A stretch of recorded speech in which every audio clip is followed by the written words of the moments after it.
In part one, we took a look at the Cleveland Indians, the most profitable team so far in MLB. And in part two, we focused on Boston, who have been the third worst team to bet on overall on the year. But what's up with the White Sox? At the moment, they are the worst team in all of baseball in terms of year-to-date return on investment. Prior to their last two games, their offense was not producing at all, and they were shut out 2 games in a row.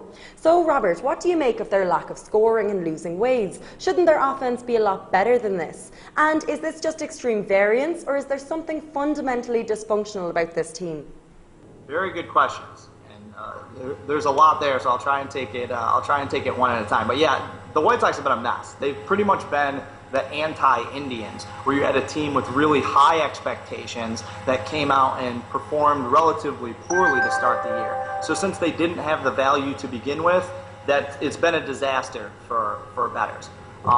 As far as their offense and underperforming, we've kind of seen this out of the White Sox before. They're one of the few teams that kind of staunchly maintains that reputation for being kind of a homer-happy club. You know, they're looking for the 3-run home run, as opposed to a lot of other smaller, medium-market teams that have shifted to more of a speed, singles, low-scoring type of attack. That's not the White Sox. They want to hit home runs and they want to bludgeon people. And when their batters are hot, they can be near impossible to slow down. When you take one of those homer-happy teams and you also factor in the weather, you know, it's still early April, so the weather has been poor in a lot of places. Add in a long road trip like the one that they're enduring now. This is a team that doesn't hit as well, doesn't play as well outside of their home ballpark, and they've been like that for years. When you factor some of those things in, and then just a couple of general slumps, then yeah, you're going to see some pathetic outputs from them. But it's not, again, it's not anything that we really haven't seen from them before.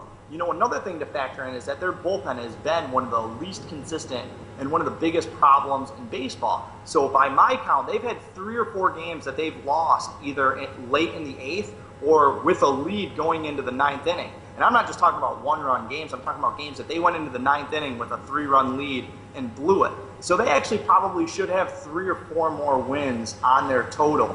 So, you know, again, as the season stretches out, all of those things will even out. But right now, they're not playing well. The expectations were a little too high, possibly, and the bullpen has been an anchor. So I'm not giving up on the White Sox just yet. So do you think at the moment then they'll be a little bit undervalued and they might be a good bet in the near future? It's really tough to tell.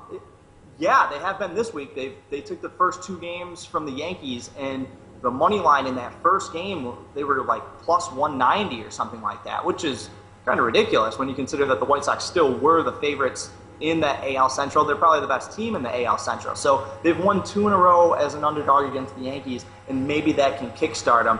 But again, a team like Chicago is more of a public team, a lot of sharp action and a lot of betting action just in general coming out of Chicago. So you're not going to see a ton of value on them for very long as they start to play better. The odds makers are going to be all over a team like that. So it's touch and go.